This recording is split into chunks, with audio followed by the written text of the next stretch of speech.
everyone. Today we will see news of COVID-19 and what the WHO World Health Organization says about HCQs trial hydrochloroquines.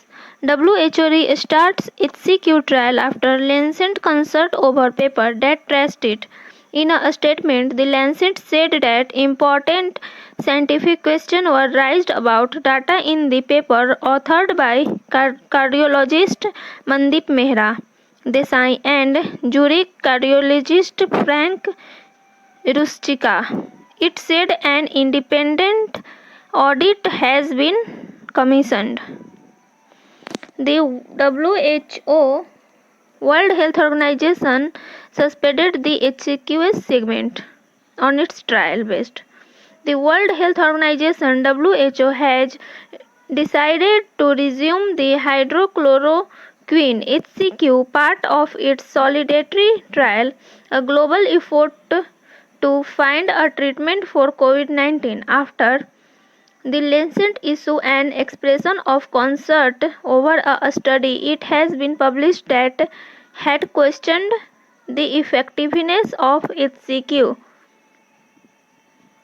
Official video of WHO discuss on COVID-19 and USA President Donald Trump speech. COVID-19 and what WHO say on trial of HCQ hydrochloroquines. Days after US President Donald Trump announced his decision to sever ties with the World Health Organization, the global health body has now extended an olive branch to the US president in a last-ditch effort to retain its largest donor, which is the US. The WHO chief, Tedros Adhanom, praised American contribution to global health over the past decades. He also expressed hope that the collaboration will continue. For someone to get sick enough to die from this? The US government's and its people's contribution and generosity towards global health over many decades has been immense, and it has made a great difference in public health all around the world. It is WHO's wish for this collaboration to continue. Trump's decision to pull out of the WHO has been criticized by health experts across the world. Legal experts also cast doubts over whether the president can unilaterally follow through on the announcement without consulting Congress. The president has accused the WHO of being China's puppet in allegedly downplaying the COVID-19 outbreak. On May 18th, the US president wrote a letter to the WHO chief, Tedros Adhanom, with a demand for urgent reforms. It is still unclear as to what particular reforms the US wants. For the WHO, this is a rather tricky situation. With contributions worth $450 million annually, the US by far is the WHO's largest donor. And at the same time, the WHO does not want to antagonize China, which exercises massive clout in the organization as well. As you know, last week, the executive group of the Solidarity Trial decided to implement a temporary pause of the hydroxychloroquine arm of the trial because of concerns raised about the safety of the drug.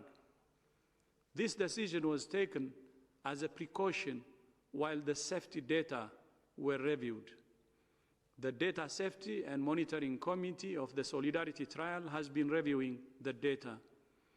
On the basis of the available mortality data, the members of the committee recommended that there are no reasons to modify the trial protocol. The executive group received this recommendation and endorsed the continuation of all arms of Solidarity trial, including hydroxychloroquine. The Data Safety and Monitoring Committee will continue to closely monitor the safety of all therapeutics being tested in the Solidarity trial.